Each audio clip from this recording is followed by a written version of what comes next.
Bonjour et bienvenue dans ce nouvel épisode de l'Appel de la rue. Aujourd'hui, nous allons parler de l'Eurovision, de l'anonymat sur Internet et le bateau de sauvetage de Sea-Watch. C'est Bilal Hassani qui va représenter la France à l'Eurovision. Mais il a porté plainte là dernièrement parce que donc il y a eu plein d'injures sur lui parce que c'est un franco-marocain et homosexuel. Qu'est-ce que vous pensez de lui et de tout ce qui s'est passé du coup Je ne l'ai jamais entendu chanter. Après, sur le fait qu'il se révolte sur les insultes qui sont portées en son honneur, je suis d'accord avec ça. Ouais. On a le droit d'être franco-marocain et homosexuel en 2019, bon, complètement. Mais après, je ne sais pas ce qu'il chante. 100% d'accord avec elle, complètement. Il est français, si j'ai bien compris, d'origine marocaine. Donc il est français. Ouais, ça ne pose pas plus de problèmes que ça qui représente l'Eurovision par rapport à ça. Ça reste légitime. Il n'a pas besoin de se présenter pour la France. C'est un Marocain, un Algérien, quoi. C'est un franco-marocain. Ouais. Franco-marocain. Bah, il n'a pas besoin de se présenter, comme ça il ne se fera pas abrutir. Il a eu la nationalité française. C'est pas pareil. Je ne sais pas exactement. Oui, j'en ai entendu parler avec les gens. Je trouve que pour l'instant, c'est ça la France. Nous avons tellement de problèmes avec l'islam et tout. Je pense que ce n'est pas bon de nous faire représenter par un musulman. Non, parce que là, c'est exagéré. J'en C'est pas la profite France, pour ça, dire maintenant. que je suis absolument contre le retour des djihadistes en France. Qu'on les laisse où ils sont ou qu'on les mette sur un iceberg. Voilà, qu'on s'en débarrasse. D'accord. Et c'est vrai, c'est normal, hein. Quand même. On n'est plus en France, hein. Parce que moi, je suis venue ici, ça fait 56 ans, mais il n'y avait pas tout ce monde qu'il y a maintenant. Hein. C'était tranquille maintenant, oh là là. Maintenant, on peut se faire égorger dans tous les coins. Hein. Alors, on ne sort pas le soir, on rentre maintenant. Voilà. Emmanuel Macron, il a suggéré de supprimer l'anonymat sur Internet. Parce qu'il y a des gens du coup qui se permettent d'insulter des gens parce qu'ils sont sous couvert d'anonymat. Du coup, qu'est-ce que vous en pensez ? Je pense qu'il a raison. Pour une fois, ouais. Complètement contre l'anonymat. Sincèrement. Non mais c'est vrai, je suis complètement d'accord. Enfin, t'assumes quoi. Exactement. Voilà, donc non, il n'y a pas d'anonymat qui tienne. Tes actions, c'est trop facile en fait. Tu te caches derrière quelque chose et c'est pas parce que tu as le droit à l'anonymat aujourd'hui que tu vas plus parler demain que hier. Si tu as besoin, si tu veux dire des choses, qu'elles soient bonnes ou mauvaises, tu assumes qui tu es et tu dis les choses que tu as à dire. Point. Voilà. Elle a tout dit. Ouais, voilà. Honnêtement, je pense que c'est quelque chose qui est plutôt positif dans le sens où ça responsabilise les gens. Si vous avez des propos qui sont homophobes ou qui ont des termes assez durs, d'assumer jusqu'au bout ses pensées. Parce que du coup, il y en a beaucoup qui se cachent derrière des profils ou des pseudos et ça c'est lâche en fait comme attitude. Là, je suis tout à fait d'accord. Il faut avoir être, disons, sûr de ses opinions et puis ne pas... C'est par derrière, les gens font des pires choses. Oui, c'est tout à fait... L'esprit de Vichy n'est pas mort en France. D'accord. Celui qui a à dire quelque chose, il s'affiche, il prend ses responsabilités, il assume. Voilà, donc je suis contre l'anonymat. Voilà. Tout à fait, je suis d'accord aussi. Ouais, tout à fait.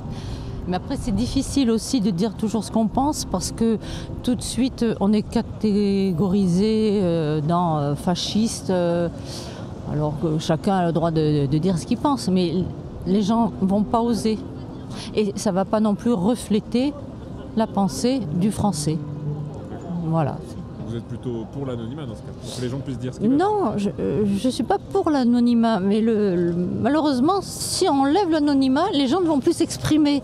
C'est à double tranchant, vous voyez. Oui. Moi, je le vois comme ça, surtout. Alors, dernière question. Il y a le bateau Sea-Watch qui remplace le bateau Aquarius, qui va sauver les migrants donc, dans la mer Méditerranée. Qu'est-ce que vous pensez des actions de ces bateaux et donc du coup, qu'est-ce que vous feriez, vous, par rapport à cette situation des migrants qui viennent chez nous ? Je trouve que ce n'est pas une bonne idée parce que les migrants qui viennent chez nous, ça leur coûte 3, 4, 5 000 euros qu'ils payent aux passeurs. Oui. Et ce ne sont pas les familles africaines les plus pauvres qui peuvent se payer ça parce qu'eux, ils vivent avec 200-300 euros par an. Oui. Donc, leur enlever leur... classe moyenne ou futures classes moyennes qui vont aider à développer l'Afrique, je ne crois pas que ça soit une bonne idée pour eux. C'est également bien beau qu'ils quittent leur pays. Si après, une fois qu'ils arrivent soit en France, soit en Italie, soit dans d'autres pays et qu'ils sont accueillis comme ils sont accueillis actuellement, encore une fois, je ne sais pas si c'est à l'initiative de Macron, mais c'est encore bidon. Désolée d'être défaitiste. Enfin, c'est pareil, c'est quelque chose qui n'est pas géré, c'est un fait d'actualité et les bateaux, c'est des pirogues ou peu importe que ça soit le Titanic, dans tous les cas, on s'occupe mal d'eux et quand ils arrivent une fois dans nos pays, on s'occupe également mal d'eux. Donc voilà. Moi je pense que c'est pas à notre niveau gérer cette grosse problématique. Je pense que c'est plutôt aux pays européens, voire France, Italie, Espagne, gérer mieux cette organisation d'accueil, tout à fait. Et sans parler du conflit France-Italie, qui accueille, qui fait quoi. Et je pense que c'est à la base, c'est un problème absolument à résoudre, quoi. En soi, on ne peut pas laisser mourir des gens qui sont justement sur nos côtes. Je trouve ça... on est obligé de faire tous ensemble quelque chose. Après, en soi, que tous ces gens viennent chez nous, c'est problématique aussi, parce que du coup on se retrouve sur le fait d'avoir potentiellement une surpopulation de gens qui viennent et qui essayent d'échapper à la misère, ce qui est largement, encore une fois, moral et légitime pour ces gens. De venir les secourir, encore une fois, ça me paraît tout à fait normal, mais je pense que le problème il est beaucoup plus profond.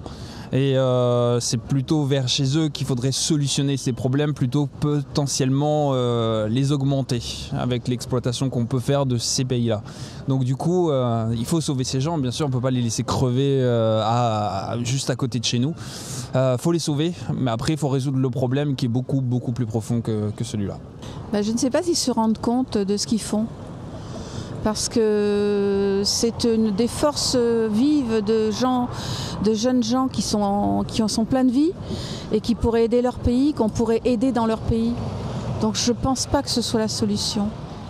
Je pense que la solution, c'est de les aider sur place à créer des puits, des petites villes. Voilà, c'est mon opinion. Maintenant, ils viennent en Europe et ils sont malheureux. On leur donne de l'argent à rien faire. Les trottoirs sont dégoûtants, on ne leur demande pas de participer à l'effort national. C'est quoi ça? C'est honteux. On remet un peu les mendiants aux portes des églises. Qu'est-ce que vous feriez, vous, du coup, par rapport à ça? Eh bien, moi, je vous dis, je débloquerai des budgets pour aider les populations sur place. Pour ceux qui sont déjà là, vous feriez quoi? Eh bien, je leur demanderai de nettoyer les trottoirs, je leur demanderai de faire un travail d'intérêt collectif.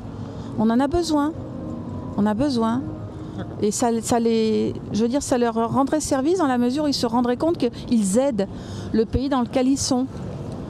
Et ils pourraient dire aux copains, on travaille nous aussi. Voilà. On ne leur vient pas en aide. Ils restent dans leur pays et ils développent leur pays. Ce n'est pas en venant chez nous que leur pays va se développer. Qu'on les aide là-bas. Oui, je suis d'accord. Qu'on leur donne même les allocations familiales à ceux qui sont là, mais qui retournent chez eux pour développer leur pays. Oui, parce que si chacun quitte son pays, comment il devient le pays de les uns et les autres? Il n'y a plus rien. Alors, c'est pas la France qui va aller les aider. Vite pour la mondialisation. Les pays perdent leur personnalité, ce qui fait leur raison d'être. Il n'y a plus rien. C'est vrai, c'est vrai. Le problème aujourd'hui en France, c'est qu'on ne peut plus aujourd'hui continuer à accepter de prendre des gens en situation irrégulière, de surcroît, ça il faut le dire, de surcroît en situation irrégulière, qui demandent un asile, alors qu'on a nous-mêmes en France des Français qui demandent asile pour être en sécurité chez eux en France.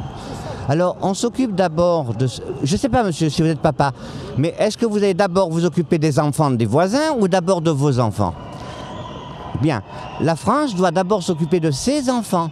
Ensuite, elle va pouvoir ouvrir un espace dédié à tous les gens qui sont en demande, à des gens qui n'ont pas l'intention de faire du mal à la France, qui demandent asile.